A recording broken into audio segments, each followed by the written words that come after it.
시청자 여러분 안녕하십니까? KBS 9시 뉴스입니다. 여러분 안녕하십니까? 여러분 안녕하십니까? 오늘의 주 뉴스입니다. 뉴스룸을 시작하겠습니다. 조중동 한결의 경영.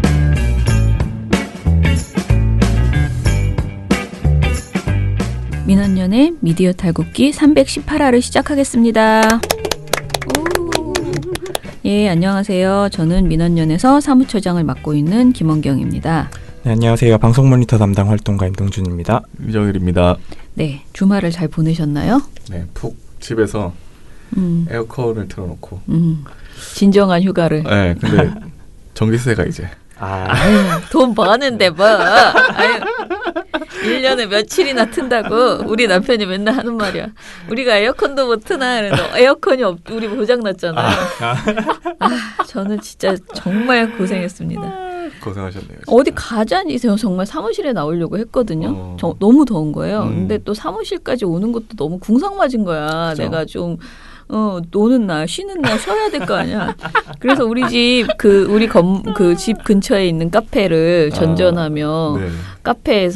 이 카페에서 커피 한 잔 마시며 뭐 책을 읽고 저 카페에 가서 막 잠깐 모니터를 보고서 검토할 게 있었거든요. 그것도 막 하고 왔다 갔다. 저는 좀 누워 있을 수 있는 카페가 있으면 네. 가보고 싶은데 앉아 있기가 너무 힘들잖아요. 장시간.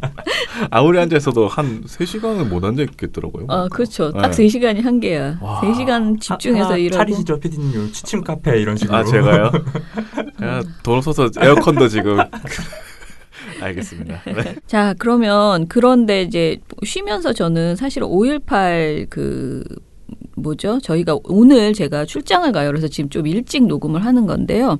5.18 언론상이라고 해서 5.18 기념재단에서 1년에 한 번씩 5.18 기념재단과 광주 전남 지역 기자협회가 있어요. 둘이 같이 공동으로 하는 상인데요. 주는 상이거든요. 근데 그거 심사위원을 작년부터 하기 시작했는데 올해도 이제 오늘 심사를 하러 가거든요. 그러니까 미리 다 봐야 되잖아요. 네.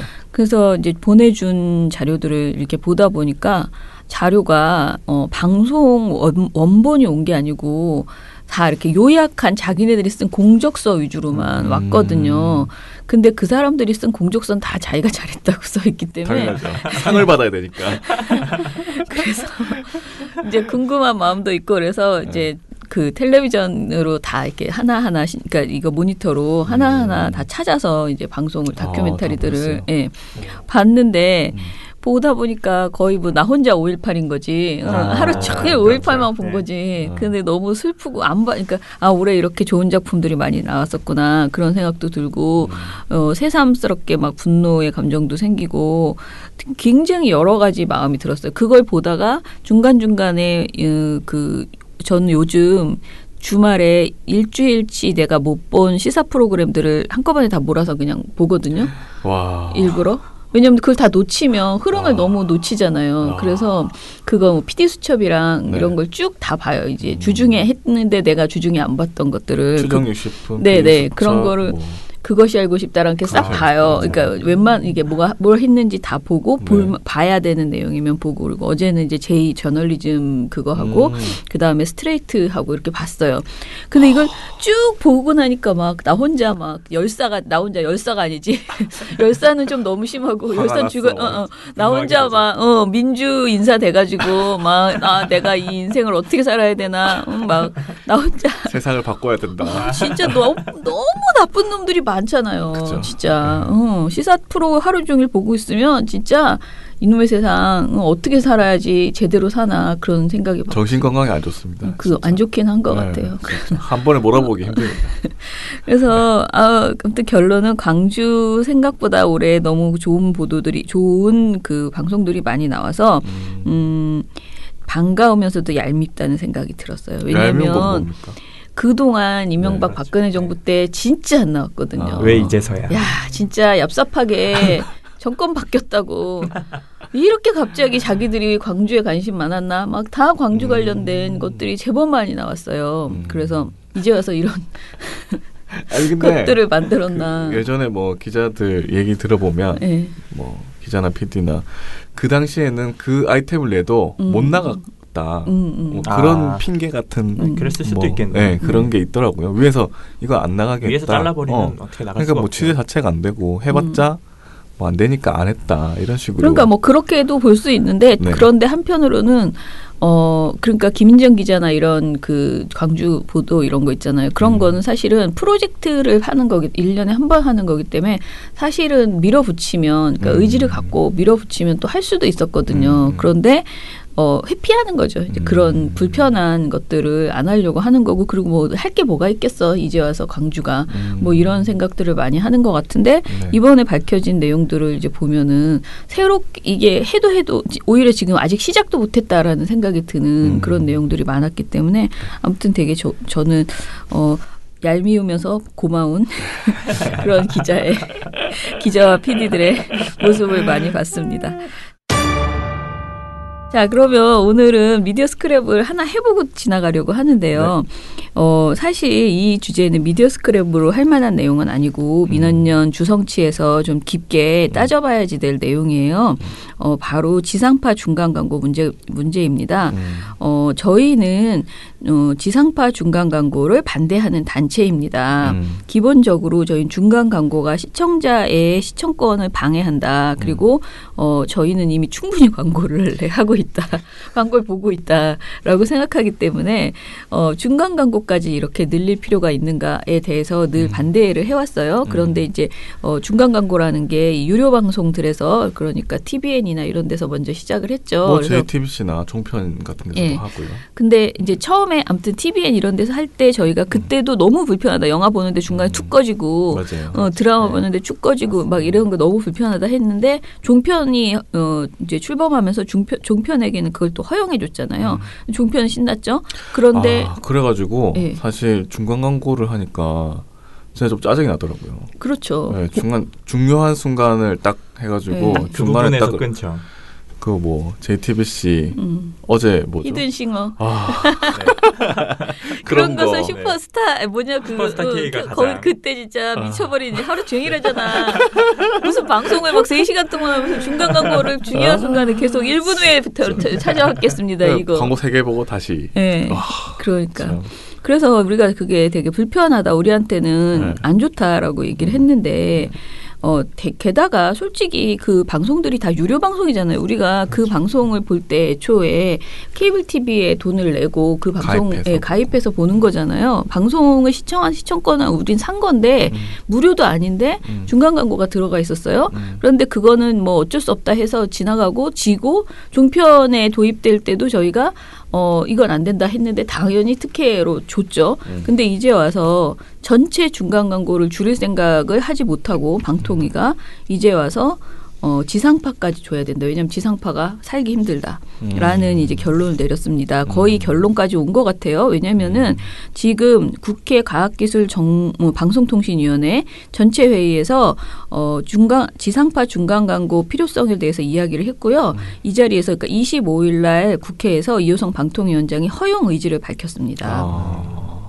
이게 오랫동안 나왔던 이야기이기 때문에 사실 꼭 이호성 위원장이 왜 이런 얘기를 해라고 말하기는 좀 과해요. 그러니까 맥락이 그동안 쭉 방통위는 해야 돼 하면서 그 지상파에서 음성적으로 지금 이미 하고 있잖아요. 그죠. 지금 주요 프로그램들을 끊어가지고 1부, 2부로 나눠서 중간 광고를 하고 있는데 이것을 제재하지 않고 허용해 왔던 거예요. 그렇기 그게 때문에 광고법상에 네. 방송 광고법상에 보면은 1부, 2부를 명확하게 표시를 하면 네. 중간에 광고 들어갈 수 있습니다. 그러니까요. 그래서 대종상 같은 거 이런 거 다 1부, 2부 잘라서 하잖아요. TV는 이렇게 된 지 얼마 안 됐거든요.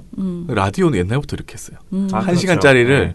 30분 정도 잘라가지고 1부, 2부, 3부, 4부 편성표상에 해주고 그래서 그다음에 그 부라는 말을 굳이 하는구나 네, 라디오에서. 네, 진행자가 1부다, 2부다, 3부다, 4부다 이렇게. 그러니까 2시간짜리인데 4부까지 있어요. 그렇죠. 맞아요. 대부분 라디오가 황당해. 그렇죠. 그런 식으로 라디오는 옛날부터 했거든요. 그래서 TV가 이번에부터 하는 거 보니까 야 이게 오긴 왔구나 슬슬. 네. 그래서 아무튼간에 요것을 이제 해외에 주려고 지금 하고 있는 상태라는 거예요. 그런데 제가 오늘 읽어줄 것은 금준경 기자의 제가 보기에 한 몸으로 한 단체 일을 하고 계시는 금준경 기자. 제가 맨날 칭찬해. 아 진짜 기사 참 열심히 쓴다. 이분이 바로 미디어 오늘이다. 뭐 이런. 네, 미디어 오늘인데 저희 민원연 회원이기도 하다. 네. 내가 가입하라고 권하지 않았는데 스스로 가입을 해준 아주 기특한 훌륭한 기자시네. 아주 젊은 청년이십니다. 훌륭하십니다.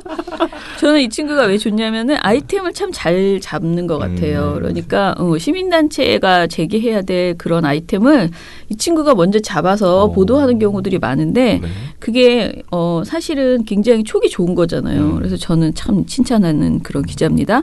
자, 중간 광고 필요 염치 없는 KMS 뉴스라고 했어요. 뭐냐면은 지상파 저녁 종합 뉴스에서요. 중간 광고가 필요하다는 소리를 보도를 했다는 거예요. 아 진짜요? 네. 이거는 당사자가 이거 자기네 회사 얘기 원래 이렇게 하면 안 되는 거죠. 그러니까. 원래는 자기들의 이익이 걸려져 있는 문제에 대해서는 뉴스에서 보도를 하면 공정성 위반이에요. 야 이게 김장겸 사장이 예전에 성명 보도 저널리즘을 네네 거의 그런 기준이죠. 그리고 KBS에서는 그동안 맨날 수신료가 올라야 된다고 하는 방송을 내놨죠. 맞아요. 그것도 이런 개념이었는데요. 이번에는 이 MBC 뉴스데스크에서 이렇게 말했답니다. 이명박 정부 시절 종편 채널은 여러 가지 혜택 속에 탄생한 반면 지상파 방송은 이런저런 규제에 묶여 있어서 비대칭적이다. 기울어진 운동장이다. 이런 지적이 꾸준히 제기되어 왔습니다. SBS 8뉴스에서는 종편이나 케이블 채널에서 흔히 볼 수 있는 중간 광고를 유독 지상파 방송사만 하지 못하도록 돼 있는 비대칭 규제에 대한 지적이 국회에서 제기됐습니다. 라고 했고요. KBS는 그래도 저녁 종합 뉴스는 아니었네요. 네, 케이블 채널들과 마찬가지로 지상파 방송에도 중간 광고를 허용해야 한다고 방송통신위원장이 말했습니다. 이렇게 3사가 모두 이 관련된 내용을 아주 신나게 보도로 냈다는 겁니다. 되게 신기하네. 이건 좀 세네요.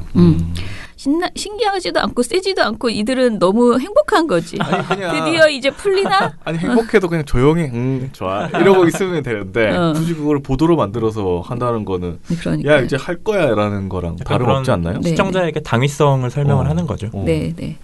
자, 그래서 이제 뭐 여기 금준경 기자 말은 지상파들이 하는 요구, 그러니까 우리가 먹고 살기 힘들다, 지금 우리 힘들다 이런, 왜냐면은 지상파가 사실은 다른 특히 종편에 비교해서 많은 규제가 비대칭 규제인 건 분명해요. 그러니까 랩도 미디어 랩도 전부 어찌 됐든 좀 더 공적으로 특히 그러니까 MBC, KBS는 코바코에서 하고 있잖아요. 네. 그러니까 그쪽 그 종편이 하고 있는 거의 자사 광고 부를 가지고 있는 수준의 미디어랩 자사 미디어랩보다는 훨씬 좀 뭐라 그럴까 규제가 많은 편이고요. 그렇죠. 네. 아주 제대로 통제되고 있는 상황이고요. 그런데다가 지금 광고 자체가 굉장히 안 들어오는, 왜냐하면 누가 지상파에 굳이 광고를 할 이유가 있겠어요? 뭐 인터넷에도 많고 네, 그러니까, 모바일에도 많고 지금 광고 시장이 워낙 넓으니까 그런 상황에서 어떻게 해서든 이제 뭐 살아야 되니까 파일을 더 만들어 달라 이런 거잖아요. 그런데 이들의 주장은 그렇다 치는데 우리는 어찌됐든 시청자 단체잖아요. 민원연은. 네. 그래서 우리는 계속 그동안 얘기한 게 종편을 오히려 못하게 해라. 그리고 전체적으로 시청자의 기준에서 그 광고 정책을 재검토해라라는 생각이거든요. 근데 저희가 이것을 바꿔야 된다면, 우리의 이런 주장을 바꿔야 된다면, 혹시나 바꿔야 된다면 그럴 만큼 지상파, 특히 공영방송이 제 모습을 보여주고 정말 그럴 만한 가치가 있는 모습을 보여줬을 때 우리가 야 정말 우리 사회 공영방송 너무 중요한데 시청료를 마구 올리는 것도 한계가 있고, 특히 뭐 MBC 같은 경우에는 사실은 시청료랑 상관없이 운영되잖아요. 광고예요, MBC는. 그런데 지금 지상파 이 중간 광고고 뭐고 지금 광고가 MBC가 굉장히 지금 적자가 심하거든요. 그러면 우리는 MBC가 너무 훌륭한 방송사인데 살려야 된다. 공영방송이지 않냐. 그러면서 뭐라고 한마디로 우리도 구라를 치려면 민원연도요. 명분이 있어요. 명분을 주셔야 되거든요. 방송이 변하지도 않고 아무런 정말 제대로 뭐 이렇게 멋진 방송 보여주지 않으면서 어디다 대고 지금 중간 광고 해달라 이런, 그러니까 돈부터 달라. 돈 주면 내가 하겠다 이건데 저희는 시청자는 그게 호락호락하지 않다라는 생각을 계속 합니다. 근데 사실상 지금 뭐 프로그램 인기 있는 프로그램들 쪼개기 해가지고 중간 광고 하는 거랑 마찬가지 아닙니까? 그렇죠. 지금 사실은 거의 그런 그 버라이어티 프로그램이나 이런 것들 거의 다 쪼개져 버렸잖아요. 그런데 이제 그걸 오히려 규제하라고 우리는 얘기하고 있는 상황에서 지금 이런 요구를 했고 쪼개기에 중간 광고까지 하겠다. 네. 그래서 저희도 이제 우리가 비판하는 게 그러니까 반대하는 게 별 의미가 없어지는 상황이라는 건 알아요. 왜냐면은 너무 이제 대세가 해줘야 된다. 심지어 KM도 이제 정상화되지 않았냐 해줘야 된다 이러는데 정상화는 겉으로만 지금 정상화지 아직 내용에 있어서 시청자들이 느끼는 정말 피부로 느끼는 정말 방송이 변화했다 이런 거 아직 멀었거든요. 그러면은 1년이라도 정말 제대로 된 모습을 딱 보여주고 나서 우리가 이렇게 했는데 정말 적자가 너무 심각하다. 그러니 뭐 시청률을 올려달라거나 또는 그러니까 올려달라기보다 수신료를 정상화라는 말 많이 하죠. 너무 지금 사실 비정상적으로 오랫동안 멈춰 있으니까 정상화해달라거나 또는 뭐 중간 광고에 대해서 그러니까 광고 제도에 대해서 다시 뭐 뭔가를 해달라거나 이런 얘기를 해야지 좀 과하다. 뭐 부동산을 파시던가 해서 어떻게 해서든 방송을 제대로 만드시고 그런 다음에 좀 제가 이렇게 말하면 제가 아는 많은 KBS, MBC에 계신 분들이 저렇게 현실성 없는 소리를 막 이렇게 얘기를 하셔요. 그런데 네, 그럼요. 왜냐면은 정말 힘들다 이거예요. 본인들은 되게 필요하다. 지금 저한테 주신 뭐 박건식 PD의 그런 그 페이스북 이런 것도 다 좀 그런 내용이잖아요. 진짜로 힘들다. 진짜로 힘든 거 아는데 시청자 입장에서는 너무 오랫동안 만가지 방송만 보다가 아직 제대로 된 방송을 6개월도 못 봤어요. 그런데 그것을 볼모로 해서 광고 제도를 좀 허용해달라 또는 뭐 수신료 얘기를 한다거나 이거는 정말 너무 아무튼 뻔뻔스럽다. 이건 아니다. 저는 자꾸 그런 생각이 듭니다. 네, 그러면은 오늘 미디어 스크랩은 일단은 여기까지만 하고요. 이 중간 광고 제도에 대해서는 저희가 좀 더 격렬하게 토론을 해서 저희도 이제 저희 입장을 이제 좀 해야 되나? 왜냐하면 KM이 어렵다는 건 다 알고 있거든요. 지금 상황이. 왜냐하면 그 10년 전에 KM이 정말 뭐라 그럴까 공영방송 그러니까 지상파의 시청률이 굉장히 높던 그런 시절과 지금은 사실 자기들 스스로 자처한 것도 많지만은 지상파 잘 안 보는 거예요. 예전처럼. 예, 그런 상황에서 광고까지 굉장히 위축돼 있고 여러 가지 자신들이 살 길을 모색해야 되는 것은 분명해요. 그렇다면은 민원연도 진지하게 이게 공영방송이 우리는 굉장히 필요하다고 여태까지 외쳤고요. 그렇다면 어떤 길을 이들에게 열어줘. 그러니까 살 길은 어찌됐든 국민이 같이 찾아봐야 되는 거 아닌가. 물론 그 전제에는 계속 말씀드리지만 그들이 같이 그렇게 존재해야 될 그러니까 지켜야 될 가치 있는 방송인지를 스스로 입증해야 된다라는 생각과 그렇다면 우리는 무엇을 같이 도모해야 되는지에 대해서 좀 고민해보고 입장을 정해보도록 하겠습니다. 네. 바람이 불어오는 곳 민원연 회원캠프 그곳으로 가네 9월 8일 9일 그대의 머릿결 같은 회원 여러분 나무 아래로 지금 신청하세요.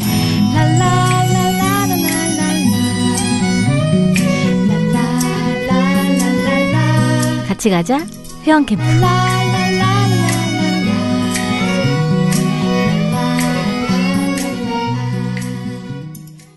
네, 그러면 오늘 우리 동준 씨와 함께 한 주간의 보도 중에서 무엇을 털어볼까?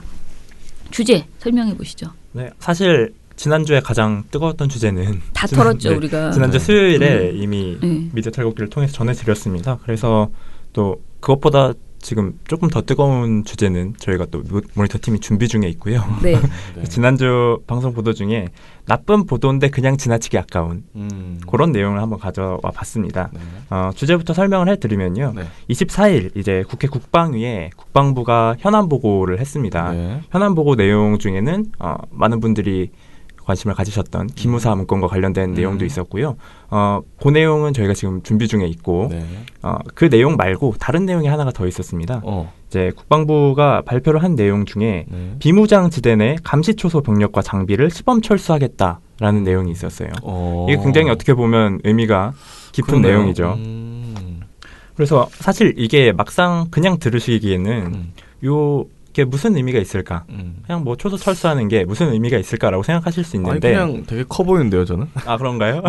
이 감시 초소의 개념을 잘 모르시는 분들께서는 네. 이게 뭐 최전방에 있는 초소 몇 개 없앤다고 뭐 별일 생기나라고 하실 수 있지만 요 비무장지대 안에 있는 이 감시초소가 비무장지대임에도 불구하고 무장된 병력들이 들어가 있는 초소입니다. 실제로 북한도 그렇고 우리도 그렇고 우리도 장비 위주로의 편성이 돼 있고 북한 같은 경우는 병사 위주의 편성이 돼 있는 어떻게 보면 비무장지대 내 무장병력이 있는 굉장히 아이러니한 케이스인데요.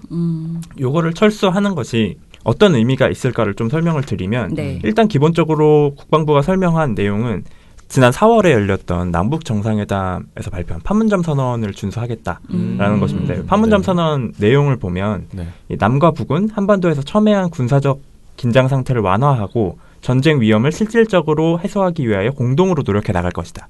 라는 내용이 있어요. 이 내용에 어떻게 보면 출발점으로 국방부가 이 GP초소 철수를 시범 철수를 선택을 한 거죠. 근데 이거를 지금 아이템으로 선정을 한 이유는 이게 제법 중요하게 보도된 방송사들이 있나 봐요. 이 주제가. 예. 사실 이날은 많이 기억하실 테지만 24일이기 때문에 노회찬 의원이 세상을 떠난 지 하루 지난 날이었고요. 그리고 또 이날 국방위에서 보고가 된 안건 중에 기무사 문건과 관련된 내용이 있었기 때문에 사실 주목하기가 쉽지는 않았습니다. 그런데 톱보도를 구성한 방송사가 딱 한 군데 있었습니다. 어디였느냐? TV조선인데요. 알 것 같아. 네. TV조선이었는데요. 엄청 겁먹었겠군요. 북이 당장 쳐들어올 것처럼. 난리 날 것 같은데. 벌써 상상이 돼. 그러니까. 어떻게 톱보도라니 세상에. 국가의 군대들이 막 철수를 하고 그러면 어떡해. 다 이제 점령 당한다 이제. 우리 누가 지켜줘. 약간 그래도 TV조선이 양심은 있었는지 거기까지는 가지 않았습니다. 그래요? 일단 보도량을 조금 말씀을 드리면요. 제가 24일, 25일 이틀간을 봤는데요. 24일 경우에는 TV조선 이 톱보도로 진행을 했고요. 그리고 KBS, SBS, 채널A가 한 건씩 보도를 했습니다. 그리고 JTBC 같은 경우는 24일에 한 건, 25일에 두 건 해서 총 3건을 보도했고요. 보도 내용은 뭐가 차이가 있었어요? 이 보도 내용은 사실 타방송사, TV조선을 제외한 타방송사 같은 경우는 평이하다. 어느 정도까지 이 정도는 봐줄 수 있다라는 식이었어요. 우려를 표하는 경우도 있었습니다만 어느 정도 이건 현실적인 문제를 언급한 경우가 많았고요. 채널A도? 채널A 같은 경우는 이 의미는 굉장히 좋다라는 지점도 짚어주고 하지만 이게 준비가 제대로 안 된 상태에서 할 경우 안보적 위협이 될 수 있다라는 정도까지만 나갔던 거죠. 근데 TV조선은 달랐습니다. TV조선 궁금하다. 보도 내용을 좀 설명을 해드리면요. 일단 시작부터 앵커가 비판을 하고 들어갑니다. 여기 톱보도였다고 말씀을 드렸잖아요. 그러면 이제 그 TV조선 뉴스 같은 경우는 이제 앵커가 이렇게 걸어 나오면서 이야기를 하는데요. 걸어 나오면서부터 이제 비판에 들어간 거죠. 그래서 첫 시작 멘트가 이겁니다. 미북 간 비핵화 후속 협상이 지지부진하자 미국이 다시 대북 제재 강화에 나서고 있습니다. 하지만 우리 정부는 제재 빗장을 더 푸는 모양새입니다. 국방부가 비무장지대 감시초소 이른바 GP 병력의 시범 철수를 추진하겠다고 발표를 했습니다. 판문점 선언에 따른 후속 조치의 일환인데 북한의 비핵화 진전이 없는 상태에서 성급한 것 아니냐는 지적도 나옵니다. 첫 소식 김동현 기자입니다. 라고 요 GP 시범 철수를 비판을 합니다. 근데 사실 요 정도까지는 제가 보다가 참으려고 했어요. 그래요? 요 정도까지는 그래 뭐 근거가 있으면 어디 한번 들어봐 주지 했는데 요 다음부터 보도가 굉장히 이상한 구성으로 나오기 시작합니다. 요 보통은 이제 비판을 하려면 발언 내용 요런 발언을 했는데 요런 문제점이 있다. 그래서 이렇게 지적을 하는데 이 TV조선 보도 같은 경우는 이 이상목 앵커의 멘트 다음에 갑자기 2013년에 김정은 국방위원장이 북한의 GP초소를 방문한 영상을 틀어줍니다. 첫 소식 김동현 기자입니다. 지난 2013년 김정은 위원장은 비무장지대 안에 있는 최전선 감시초소를 깜짝 방문했습니다. 적진까지의 거리는 불과 350m밖에 되지 않는 위험천만한 곳이어서 지휘관들은 절대로 그것에만은 나가실 수 없다고 최고사령관 동지께 간절히 말씀을 올렸습니다. 굉장히 웃기죠? 대박. 왜 틀어주는 거야? 왜 틀어주는지 저도 이 보도를 보고 한 30분 정도를 고민을 했어요. 혼자서. 이걸 도대체 왜 틀었을까? 이게 무슨 의미일까? 저쪽에서는 우리를 이렇게 지켜보고 있다 그런 느낌을 주나? 그러니까 김정은 국방위원장이 그쪽 GP 초소에서 우리를 막 격려하면서 남을 제대로 잡으라고 막 이런 거를 지금 격려하고 있다. 그거 5년 전에 하면은 그런 느낌을 주는 거 아닐까? 약간 그 영상에 나오는 멘트가 굉장히 웃깁니다. 적진 거리까지는 불과 350m밖에 안 되는 곳이어서 지휘관들은 절대로 그곳에 갈 수 없다고 최고 사령관에게 간절히 말씀을 올렸습니다. 막 이런 북한 앵커의 멘트가 나와요. 이제 그 영상에. 요 영상을 틀어준 다음에 이제 기자가 다시 국방부 발표를 비판을 하는 거죠. 네. 국방부 발표를 언급을 하면서 이 기자가 비판하는 지점은 이겁니다. 하지만 GP 철수의 관건인 북한의 GP 동시 철수 등 상응 조치에 대한 언급은 없었습니다. 그러니까 북한은 GP 철수 얘기를 안 하는데 우리 정부만 지금 GP 철수 하겠다고 있는 거다.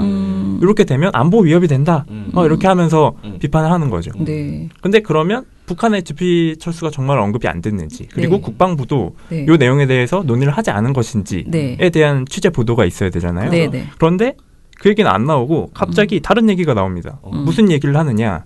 3년 전에 있었던 많이들 기억하실 텐데 휴전선 근방에서 목함지뢰가 폭발을 해서 우리 네, 정병이 네. 다치는 네. 사고가 있었잖아요. 네. 그 사고를 얘기를 하는 겁니다. 그러면서 기자 멘트가 이건데 북한은 목함질의 도발을 하는가 하면 2013년 이미 정전협정의 효력 백지화도 선언한 상태입니다. 라면서 옛날 도발 행동들을 끌어오는 거죠. 아니 그러면 차라리 뭐 서울 불바다 걸 다시 틀든가. 그렇죠. 약간 이거는 북한에 대한 기본적인 불신 태도가 있는 불신 태도를 깔고 가는 거고요. 그러고 나서 이제 이렇게 전달하고 보도 말미에 인터뷰를 하나 인용하는데요. 네. 이게 문성묵 한국국가전략연구원 통일전략센터장 이분 굉장히 종편 패널로 많이 나오시는 분이죠. 네. 이분 발언인데 이분이 이렇게 얘기했습니다. 정전협정을 지킨다고 하는 것이니까 이미 백지화하겠다고 선언한 그 입장을 철회하는 조치 그것이 필요하다고 보는 거죠. 그러니까 정전협정이 북한이 철회하겠다고 하지 않은 상태에서 이렇게 GP 철수만 나가는 건 안보적으로 위험하다라는 발언을 한 거예요. 근데 이분 발언도 저는 개인적으로는 굉장히 이상하다고 봤는데 지금 남북미가 종전협정을 생각하고 있는 거잖아요. 네. 그런데 이분은 아직도 정전협정을 지켜야 한다. 북한이 정전협정을 지킬 것을 확인받아야 한다라고 지금 계속 주장하고 계신 거예요. 그러고 나서 TV조선은 이 발언을 이 인터뷰를 인용해서 본인들의 주장을 한 번 더 강조합니다. 기자 멘트가 마지막 멘트가 이건데요. 북한의 비핵화 조치도 없는 가운데 우리의 안보 태세만 약해진다는 우려도 나옵니다. TV조선 김동윤입니다. 본인들이 생각하는 걸 이 인터뷰를 이용해서 한 번 더 보여준 거죠. 근데 진짜 그 북한의 상응 조치가 전혀 없었어요? 그러니까 우리만 진짜 홀랑 빠진 거예요? 그거는 확실하게 알아야 되잖아요. 그래서 제가 그게 너무 궁금해서 네. 타사 보도들을 쭉 한번 찾아봤습니다. 네. 근데 제가 타사 보도들을 보고 나서 TV조선 보도에 대해서 든 생각은 이건 정말 반대를 위한 반대다. 이들은 정말 평화를 원하지 않는다. 네. 이거였는데요. 네. 그 이유를 좀 설명을 해드리겠습니다. 일단 그 사실관계에 대해서는 JTBC 그리고 KBS가 보도 내용에 담았는데요. 네. KBS 같은 경우는 남측 60여 곳, 북측 160여 곳에 이르는 GP 가운데 시범 철수 대상이 우선 논의될 것으로 보입니다. 라는 거죠. 그러니까 남과 북이 논의를 해서 거예요? 어떤 초소를 먼저 철수할 것인지 이게 진행될 걸로 보인다라는 걸 발언을 한 거고요. JTBC 같은 경우는 25일 다음 날에 이 부분만 추가 취재를 해서 보도를 내놨어요. 네. 그래서 일단은 설명을 먼저 해주는데 국방부는 북한의 조치에 대해선 언급하지 않았습니다. 취재 결과 비무장지대 병력과 장비를 남북이 공동으로 철수하기 위해 북한 측과 협의 중인 것으로 나타났습니다. 청와대 고위 관계자는 북한 역시 감시초소를 후방으로 빼기로 협의가 되고 있다고 밝혔습니다. 철수 규모와 대상, 방법을 놓고도 이미 논의가 이뤄지고 있는 것으로 전해졌습니다. 라는 거죠. JTBC는 물론 이건 JTBC의 취재 결과이기 때문에 100% 신뢰를 할 수 없더라도 TV조선이 적어도 이 남북한의 협의가 없다라는 것을 확정지어서 이렇게 보도 내보낼 거였으면 추가 취재가 필요했던 거죠. 그런데 논의하고 있는데 그런 걸 그렇죠. 얘기를 안 했네. JTBC는 추가 취재 해본 결과 이 논의 중인 것으로 확인이 됐다라는 겁니다. 그럼 JTBC 단독이네 또. 뭐 단독을 어떻게 보면 했다고도 할 수 있는데요. 아니 근데 조금 TV조선이 오보에 가까운 것 같은데요. 네, 그죠? 저는 오보 같아요. 네, 오보라고 생각했는데. 저도 이게 가장 이상했던 지점이 일단 TV조선이 비판의 대상을 안 보여줍니다. 그러니까 네. 국방부 발표 내용이 안 나오는 거예요. 네, 네. 근데 타사 보도들을 보면 기본적으로 등장을 합니다. 앞서 언급드렸던 KBS 보도인데요. KBS 보도에서는 이제 국방부의 여석주 정책실장의 발언을 그대로 인용을 하는 거죠. 네.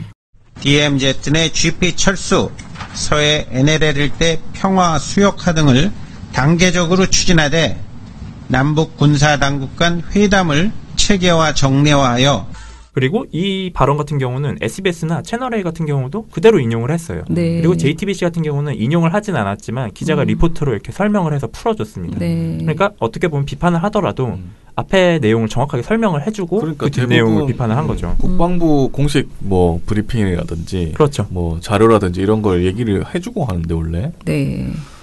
그러니까 TV조선만 봤을 때는 전혀 북의 어떤 상응 조치 또는 북과 논의해서 하는 게 아니고 그냥 우리 남한 GP만 시범 철수하는 것처럼 느껴지게 보도를 한 거잖아요. 그렇죠. 그러면은 그거는 사실 오보에 가깝죠. 느껴지기가 아니고 아예 논의를 뭐 안 했다고 얘기했잖아요. 그렇죠. 굉장히 비판을 했죠. 네, 오히려. 네, 그러니까 오보죠. 네. 나쁜 놈이네. 하나 또 걸렸네 우리에게. 이것도 심이 또 걸리겠네요. 네네. 심의를 넣어야 되겠습니다. 네. 여러 가지 문제가 항상 참 너무 자기네들만 나라 생각하는 줄 알아요. 아니 요새는 진짜 그 불바다 그건 이제 안 쓰나 봐요. 하도 많이 써가지고. 불바다는 네. 뭐 장사정포 한창 사격 후방 배치할 때 사격 영상과 함께 많이 등장했습니다. 그리고 이 불바다는 요 GP에서 하는 건 아니잖아. 그렇죠. 불바다는 조금 뒤에서 쏘잖아. 그러니까 자기네들도 머리가 있어서 목함질에 이런 거 지금 얘기하는 거잖아. 휴전선 근처에서 그러니까 휴전선 근처에서 있었던 일만 긁어 모으려다 보니까 몇 년 전 목함지뢰까지 나오는 거지. 아유 최근에 일이 없어서 얼마나 서운했을까. 북한이 도발을 안 했거든요. 이런 보도를 하면 안 되지 지금. 그래서 요게 사실 제가 아까도 언급을 드렸지만 TV조선이 왜 반대를 위한 반대라고 제가 표현을 했냐면 네. 일단 기본적으로 말씀드렸다시피 비판 대상이 없고요. 네. 그리고 타사 보도 같은 경우 요거를 조금 우려의 시선으로 보는 보도도 있었습니다. 대표적인 게 SBS인데요. 네. SBS 보도에서는 요 내용이 나옵니다. 철수 일정과 규모를 정하려면 남북 군사당국 간 회담에서 세부 합의가 나와야 합니다. 하지만 병력과 장비를 남북이 같은 비율로 철수하기란 쉬운 일이 아닙니다. 군 관계자는 북한군은 비무장지대에서 농경지를 개간해 식량을 자체 해결하기 때문에 병력과 장비를 철수하려면 생계수단까지 새로 마련해야 하는 어려움이 있다고 말했습니다. 라는 얘기를 한 거죠. 그러니까 현실적으로 우리 같은 경우는 장비 위주의 GP 구성이 돼 있지만 북한 같은 경우는 병력 위주의 구성이 돼 있기 때문에 그 병력을 만약에 철수를 시킨다면 그들의 생계가 또 위협을 받을 수 있다. 이런 부분이 지적이 됐거든요. 그래서 SBS 같은 경우는 이 부분, 현실적인 부분을 지적을 한 거죠. 단순히 안보 위협의 문제가 아니다. 이게 더 현실적이네요. 되게. 그렇죠. 그러니까요. 그리고 TV조선이 또 문제가 되는 지점이 네.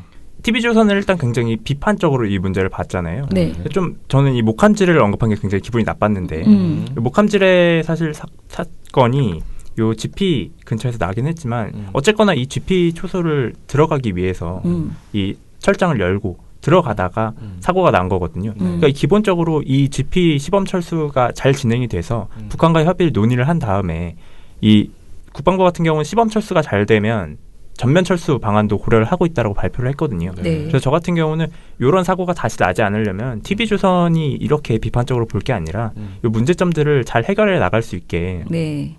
보도를 한 다음에 전면 철수를 해서 우리 장병이 정말 다치지 않을 수 있는 정말 전쟁 위험을 없애는 일로 만들어야 한다. 근데 TV조선은 그렇지 않고 있다. 라는 거고요. 그리고 이 부분 같은 경우는 KBS나 뭐 채널A도 기대를 나타낸 부분이 있습니다. 그러니까 굉장히 의미가 크다는 거죠. KBS 같은 경우는 2014년 대북전단 문제로 남과 북 GP가 총격을 주고받기도 했는데 이런 군사적 충돌 위험을 줄이자는 겁니다. 라고 요 사건을 봤고요. 채널A 같은 경우는 남북이 동시에 GP를 철수하면 총 1만 2천 병력 대치 상황이 해소됩니다. 라고 긍정평가를 했어요. 타사 보도 같은 경우는 요 문제점, TV조선과 같은 문제점을 보이지 않은 거죠. 그리고 마지막으로 TV조선이 짚지 않은 부분이 있습니다. 이게 상당히 굉장히 중요한 부분이었는데요. 네. 요 내용이 뭐냐면 SBS 보도를 통해서 전달해드리면 SBS 보도에서는 이렇게 나옵니다. 역사 유적과 생태 조사를 하며 단계적으로 확대하다가 최종적으로 전면 철수하는 방식입니다. 그러니까 기자가 이렇게 설명을 했어요. 그리고 국방부도 이런 식으로 발표를 했고요. 이 내용이 어떤 거냐면 이 비무장지대 같은 경우 지금 몇십 년이 넘게 그대로 아무도 들어가 보지 못하고 아무도 건드리지 못한 구역이잖아요. 네. 그렇다 보니까 생태계적으로 굉장히 어떻게 보면 유의미한 연구를 할 수 곳이죠. 있는 곳이기 때문에 국방부가 북한과 협의를 해서 이 부분을 같이 공동 조사를 해 나가겠다라고 발표를 한 거예요. 그러면서 단계적으로 이제 GP 철수를 해 나가겠다라는 얘기를 한 거고요. 그렇다 보니까 어떻게 보면 이 발표 내용만 봐도 북한이 전혀 뭐 상응하는 조치가 없었다라는 걸 추측해보기 힘들거든요. 근데 TV조선은 이 내용이 보도에서 전혀 나오질 않습니다. 네. 그렇다 보니까 이제 극단적인 결론까지 가는 거죠. 네. 진정한 얼굴이나 비춰주고. 그나저나 거기에 있는 수많은 지뢰를 다 철거하려면 그것도 날 새겠네요. 진짜 많대요. 지뢰들이. 앞으로 해나갈 일이 정말 많습니다. 그러니까 그 아까 말한 거기 뭐 생태계 조사 하려다가 진짜 지뢰 때문에 뭐 사고 날 수도 있는 거잖아요. 그러니까 그런 하나하나를 다 이렇게 평화를 위해서 그런 작업들을 해나가는 거 그거 하다가 나중에 이 얘기 해도 되겠구만 굳이. 먼저 일단 정책이 나오면 비판부터 하고 보는 거죠. 그러니까 참 한심한 TV조선입니다. 자, 그러면 어찌됐든 SBS나 KBS, JTBC 같은 경우에는 비교적 그래도 그 사안에 대해서 충실하게 보도를 했다라고 볼 수 있네요. TV조선만, 그렇죠. 네. TV조선만 걱정을, 무지하게 많은 걱정을 투덜이 같이 그렇게 했다. 그 와중에 오보도 냈다. 그렇게 볼 수 있겠네요. 그러면 뭐 열심히 나라 걱정하시고, 우리는 평화가 어찌됐든 정말 왔으면 좋겠는데 이번 기회에 말이죠. 8.15 전에 뭔가 좀 그런 뭐 제대로 된 내용들이 좀 저는 나왔으면 좋겠거든요. 저는 8.15 하면 네. 그 YTN 군축 단독 생각이 나가지고 너무 기다려지는 거 있잖아요. 어떻게 군축을 할 것인가? 군축이 될 것인가? 할까? 천혜성 차관을 배웅하는 과정에서 갑자기 군비 축소 회담 개최를 언급합니다. 천혜성 선수관하고 다 잘돼. 아이고. 8월 10일 군축합시다. 전문가들은 북측 고위급 인사의 이 같은 발언은 우리가 보유하고 있는 첨단 재래식 무기와 관련한 군축회담에 대한 의지의 표명이라고 분석하고 있습니다. 이는 북한이 일정 수준의 핵을 보유한 채 재래식 군비 축소를 하자는 것으로 우리가 경계해야 할 전형적인 비대칭 군축을 의미한다는 것이라는 게 전문가들의 한결같은 지적입니다. YTN 김주환입니다. 정부는 지난 29일 열린 남북 고위급 회담에서 북측이 우리 측에 8월 15일 군축회담을 제안했다는 일부 언론 보도는 사실이 아니라고 밝혔습니다.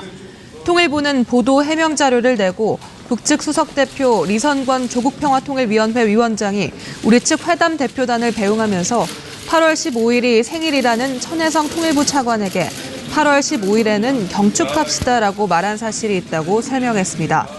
리선권의 경축 발언을 우리 언론이 군축으로 착각했다는 취지인 것으로 보입니다. 갑자기 YTN 얘기하니까 우리가 지난주 금요일 날 YTN 사장 정찬영 사장이 됐잖아요. 네네. 그것에 대해서 우리가 미탈에서는 얘기를 안 했네요. 안 했죠. 네. 이게 또 경축할 만한 일인데 저 혼자 경축하나? 군축합시다. 경축 조심해야 됩니다. 발음 잘하셔야 됩니다. 경축. 네, 그래서 저희도 논평을 하나 냈습니다. 그 논평 제목을 정찬영호 YTN 적폐청산이 우선이다라고 했습니다. 진짜 그냥 축하한다 하기에는 지금 YTN의 상황이 제가 보기에는 만만치 않습니다. 누가 들어가도 제대로 만들어내기는 힘든 조직이 아닌가라고 생각될 정도로 그래요? 적폐가 너무 많아요. 아이고. 그리고 연합뉴스 TV도 그렇고 YTN도 그렇고 이 적폐들이 이렇게 KBS, MBC랑 약간 좀 다르게 이렇게 적폐와 적폐가 아닌 자가 분명하게 선을 긋고 막 싸우는 그런 분위기잖아요. KM은 특히 네. M은 그게 아주 극단적으로 컸죠. 그렇죠. 그래서 어떻게 보면은 좀 찌그러지는 모양새가 좀 그래도 분명하잖아요. 그런데 YTN이나 연합뉴스 TV는 조금 적폐가 많아요. 그래서 일상화되어 있는. 그래서 적폐청산이 더 어려울 수도 있다. 예전에 최남수 사장 네. 시절에 반대 투표했었잖아요. 예. 그때 찬성 반대가 거의 비슷하게 나왔던 네, 걸로. 그렇죠. 네, 맞습니다. 그래도 찬성이 그렇게 나와서 우리가 그렇게 돼서 그날 얼마나 감동했습니까. 다행이죠. 아무튼 간에 YTN이 진짜 공정방송으로 거듭나기 위해서는 반드시 적폐청산을 해야 된다라는 건데 지금 YTN에서 그동안 9년 동안 낙하산 하장을 도와서 정권 홍보와 찬양의 도구로 YTN을 전락시킨 사람들이 여전히 주요한 자리에 모두 남아있다. 그죠. 네, 그런데 이 사람들이 그동안 어쩔 수 없었어 이러면서 다시 한번 기회를 잡고 계속 엉터리 방송을 계속 그러니까 방송이 변화가 없으면 사실은 이건 적폐인 거죠. 그렇죠. 예, 근데 솔직히 지금까지는 전혀 변화가 없었죠, YTN이. 네. 지금 YTN이 새 정부 들어서서 지금까지 뭐 변화 느껴볼 수 없었죠. 그러니까 뭐 YTN에서 얼굴이 많이 보인다. 네. 아니면 간부다. 네. 이러면은 약간 뭐 그렇게 생각하시면 됩니다. 그렇죠. 의심해봐도 되는. 네.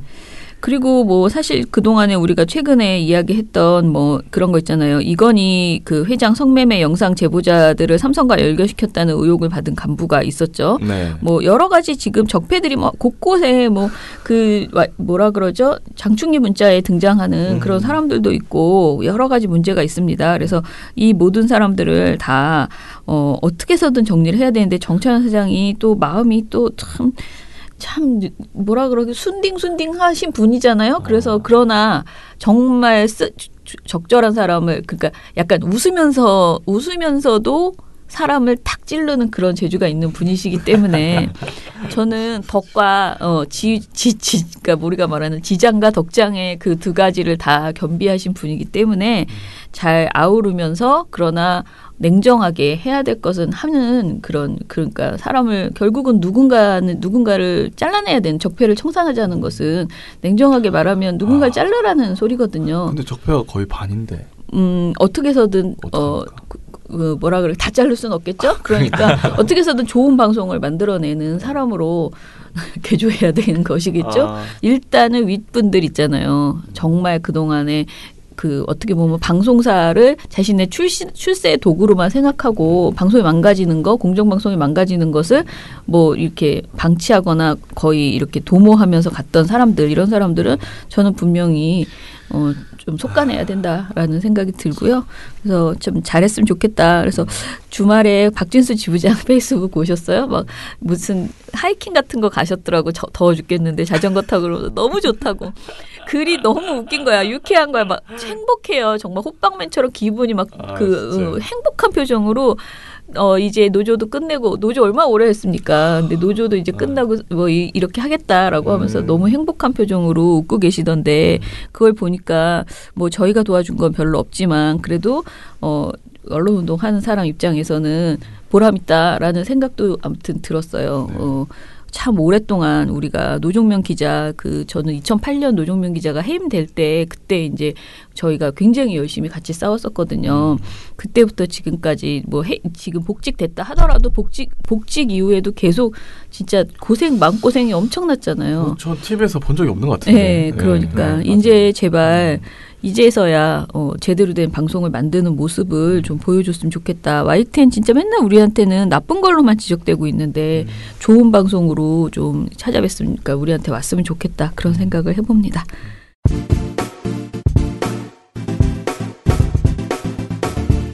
민주언론시민연합은 언론 권력을 견제, 감시하는 대표 언론 시민단체입니다. 민원연 회원으로 가입이 곧 대한민국 언론을 바로잡는 커다란 역할을 하는 것입니다. 국내 유일한 언론 모니터 시민단체, 100% 시민의 후원으로 운영되는 투명한 단체, 민원연과 함께 대한민국 언론 역사를 바꿔나갑시다. 회원 가입 및 후원 문의 02-392-0181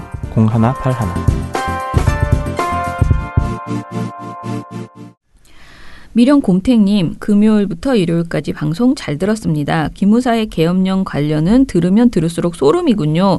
이거를 어저께 그 스트레이트에서 우리가 했던 방송을 거의 영상으로 보여주는 맞습니다. 그런 방송을 했어요. 네, 그러니까 그 언론 통제 그걸 굉장히 자세히 이렇게 할 것이다라고 쭉 얘기하는 재밌었어요. 그래서 우리가 조금 먼저 해서 다행이다. 우리 아이템 너무 중복되는데 이런 생각이 들었어요. 그런데 그 방송을 보시면 정말 우리 라디오도 물론 우리 이제 방송을 듣는 것도 재미있지만은 진짜 언론 통제를 어느 수준까지 하려고 했는지가 그게 이제 예전 과거 영상을 막 이렇게 해서 그림을 깔고 보여주니까 훨씬 생생하더라고요. 그렇죠. 예. 스트레이트 나중에 꼭 한번 보시고요. 만약 박근혜가 계속 있었다면 유신체제로의 핵이었군요. 그리고 저도 붙잡혀 갔을 거고요. 소오름 하셨는데 저는 절대 붙잡혀 간다고 생각하지 않는데 왜 미령곰탱님께서는 저는 안 갈 것 같습니다. 제 생각에. 선생님 안 잡혀갑니까? 네, 저는 안 갑니다. 선생님 제일 빨리 잡혀가실 것 같은데. 저희 다 여기 못 있어요. 저는 저희 사무처 공간에 있는 사람들이 아마 그날부터 출근을 못 하셨을 겁니다. 그 안에서 출근하는 걸로 그렇죠. 예. 아무튼 토요일 강성범 유민지 부장님 덕분에 빵빵 터지네요. 저도 서울이었으면 모니터 교실 갔을 텐데 아쉽네요 하셨어요. 임모 활동가님이 봉봉 팀장님의 뒤를 이을 셀럽이 될 것 같네요. 이건 오탄 것 같습니다. 왜? 업무 활동가. 저희는 임모 활동가를 언급한 적이 없습니다. 네, 업무 활동가. 제가 맨날 이렇게 같이 그리고 오초롱 활동가님 책 읽기는 역시 최고의 힐링이 되는군요 하셨습니다. PD 이정일 PD의 깜짝 출연도 반가웠다라고 네. 했어요. 아유 이정일 PD가 자주 휴가를 가셔야 되나 봐요. 오초롱 활동가를 기다리는. 저는 언제든지 준비가 돼 있어요. 네. 자 레이니 칠세님 거 읽어주시죠. 레이니 칠세님인데요. 네. 주말 잘 보내셨나요? 저는 잘 보내고 있다가 홍씨 아저씨의 막말과 그것에 동조하는 듯한 조선일보의 칼럼에 분노가 치밀어 올랐습니다. 네. 특히 조선 따위가 자살의 전염성에 대해 칼럼을 쓰다니요. 그럼 제일 문제 삼아야 하는 것이 TV조선의 보도는 아니었는지 궁금합니다. 아무리 이념이 다르고 자신의 이익을 위해서라지만 그래도 사람으로는 살아야 하는 것 아닌가 싶습니다. 근데 저는 사실 그냥 별로다. 홍준표 왜 또 저런 말을 하나 그렇게만 생각했는데 어제 저 페이스북에 누가 이거를 제가 잘 아는 분이 올려주신 글을 보고 빵 터졌는데요. 우리는 자살을 미화한 것이 아니고 애도했던 것이다라고 하면서 그러나 당신은 자살을 미화한 정도가 아니고 집단 자살하자고 선동까지 한 적 있다라고 얘기를 했어요. 그래서 홍준표가 아무리 설마 집단 자살하자고 선동을 했겠나 이렇게 생각했거든요. 근데 기사 제목을 쫙 모아놨는데 이분이 대구간 홍준표 따옴표 치고 선거지면 낙동강 빠져 죽어야 인생 걸겠다. 맞다. 라고 했고요. 홍준표 따옴표 치고 1대3 구도 못 이기면 제주 앞바다 뛰어 들어가겠다라고 말했어요. 홍준표 보수파 못 이기면 한강물에 빠져 죽어야. 이것도 따옴표입니다. 또 하나 있습니다. 홍준표 포항서 보수 결집 선거 지면 형산강에 뛰어들어야. 야, 진짜 많이 하셨네. 네, 4개. 그러니까 낙동강, 제주 앞바다, 한강물, 형산강 4개에 다 뛰어들어야 된다고 세상에. 이렇게 얘기했던. 나는 이걸 다 기억하고 이걸 이렇게 제목을 다 기사 제목을 capture해서 올리셨어요. 야, 진짜 와 정말 웃기다. 뭐 이런 사람이 다 있어요. 홍준표는. 한강 하니까 김재철 전 사장이 생각이 나네요. 왜요? 거기 메달을 한 거. 미션을 권력으로부터 지켜내겠다.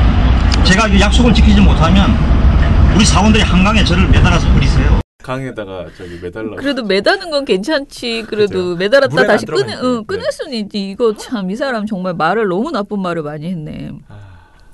이런 말 한 사람이 지금 이런 정말 저도 사실 저희가 논평 한번 냈었잖아요. 노회찬 의원에 대해서 자제하라 보도를 이거를 가지고 장사하지 마라라고 얘기를 했는데 저희도 그 논평을 쓰면서 좀 뭐라 그러지 고민이 있었어요. 그러니까 우리는 보도를 최소화하라라고 얘기를 했는데 자살 보도는 최소화돼야 된다라는 게 기본적인 건데 그 자살 보도의 최소화와 노회찬 의원을 추모하고 애도하는 그것과는 다르다. 이게 근데 분리가 안 되는 거. 그러니까 어디서 분리를 해야 될지 굉장히 애매한 거예요. 그런데 예를 들어 한겨레나 이런 데서 그 인물에 대해서 굉장히 잘 정리해서 그분의 인생을 정리하는 거 이거는 자살을 미화하거나 자살로 하다못해 노회찬 의원을 팔려고 하는 그의 죽음을 가지고 장사하려는 것이 아니라는 거죠. 분명한 애도를 보이는 것이고 그런 보도와 아닌 것을 구분을 해서 우리가 이제 자살 보도는 최소화하되 인물에 대한 애도나 뭐 이런 부분은 해야 된다라고 이렇게 생각을 했던 건데 지금 이 홍준표 의원은 두 개를 분리를 전혀 못하고 의원 아닌가요? 홍준표가 뭐죠? 정확하게 홍준표의 직책이 있어요? 지금 홍준표 변호사입니다. 변호사 개혁을 하셨기 아니에요? 때문에 홍변으로 부르시면 될 것 같습니다. 진짜 좋은데? 홍변은 그 두 개를 구분을 못하고 지금 횡설수설 하고 있는 데다가 지금 자기가 이런 말 저런 말 할 처지가 아닌데 참말로 주책바가지신 정말 자유한국당에서도 커버를 못 치는 그런 상황을 지금 겪고 있네요. 네, 그래서 아무튼 주말에도 여전히 노회찬 의원에 대한 생각이 계속 들었고요. 계속 안타까운 마음이 좀 약간 주말 내내 아무튼 그런 생각이 들었어요. 자, 그러면 아까 한 분이 저는 마지막 댓글에 김 처장님 지적 감사합니다 이렇게 하셨는데, 네, 이게 아마 이제 안희정 안희정 그 뭐라 그러죠? 재판 관련된 이야기를 하신 것 같아요. 그래서 앞으로 재판이 계속 이어지잖아요. 고은신도 지금 재판하고 있고 진짜 여러 사람이 하고 있거든요. 지금 진행 이제 시작했거나 곧 시작될 예정이에요. 그런데 이런 재판들이 다 거의 안희정 씨처럼 빨리빨리 진행될 가능성이 있다는 거예요. 집중심리해서 막 간다는 거예요. 그 우리가 이번에 배운 그 경험 정말 배워야 된다고 생각해요. 아프게. 안희정 재판을 보면서 이렇게 재판을 보도하면 큰일 나는구나라는 것을 분명히 느끼시고 다음 재판부터는 그 사람들이 하는 그런 막말들 다 가져다가 그렇게 주절주절 전하고 피해자를 가해하는 그런 보도가 좀 덜 나오기를 거듭 부탁을 드립니다. 될까요? 글쎄요. 돼야죠. 일단 저는 법원이 정신 차려야 될 것 같아요. 법원이 이거를 비공개로 최대한 해야 된다라는 것을 요번에 좀 절실하게 느꼈어야 된다.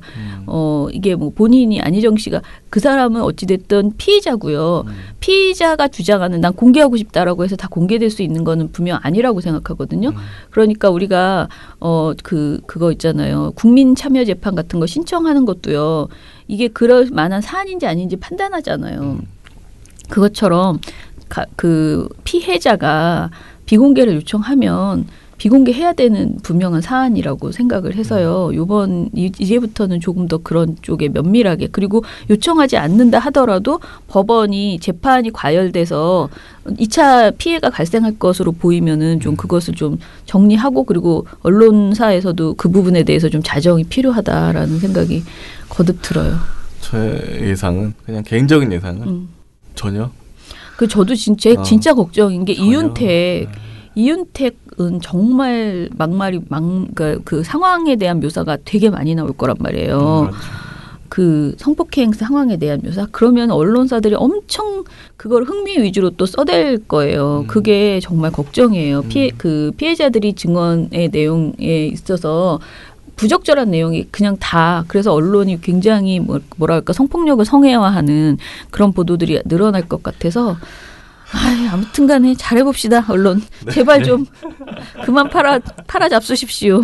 네, 티노 님이 주성치 남양 특집 나병인가 남양인가 그랬어? 네. 남양 그랬어? 뭐라고 했죠? 네, 저도 잘 모르겠네요. 아무튼 저기 김세혁 부장님의 뭐 액센트 뭐 이렇게 얘기를 하면서 분영 회장님이 정리해 주시니까 기무사 개헌 문건이 쏙쏙 들어온다. 그리고 분노 게이지 및 다행 게이지가 같이 올라간다. 이렇게 말씀을 하셨습니다.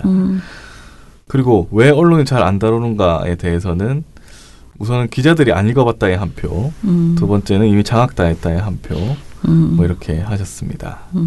네, 그러면은 아무튼 거듭 그 티에노님의 저희들의 생일을 이렇게 챙겨주시는 티에노님에게 거듭 감사를 드리고요.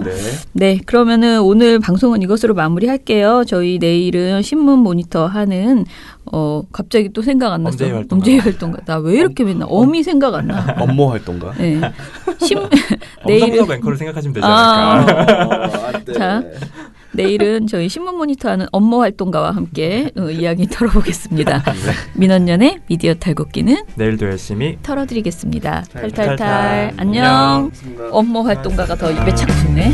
네, 오늘 뉴스데스크 마치겠습니다. 시청해주신 여러분 채널 A가 함께합니다. 시청해주셔서 뉴스 오늘 순서 모두 마치겠습니다. SBS는 앞으로도 내일 끝까지 뵙겠습니다. 파헤치겠습니다. 오늘 8시 모두 뉴스 여기서 마치겠습니다. 시청해주셔서 고맙습니다. 뉴스팔 여기서 마치겠습니다. 저희들은 내일도 최선을 다하겠습니다. 여러분 고맙습니다. 탈탈탈 안녕.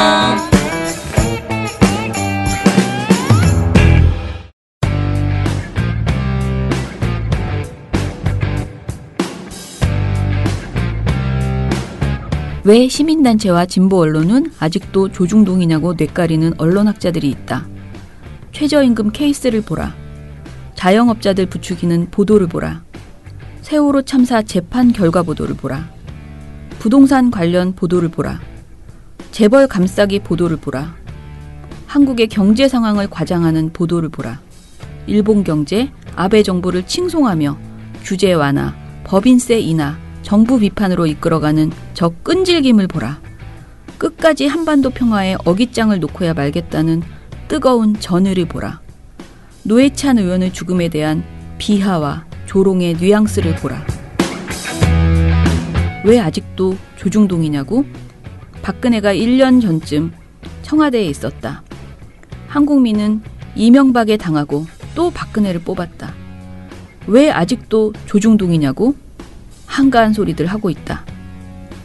뉴스타파 최경영 기자의 페이스북 글입니다.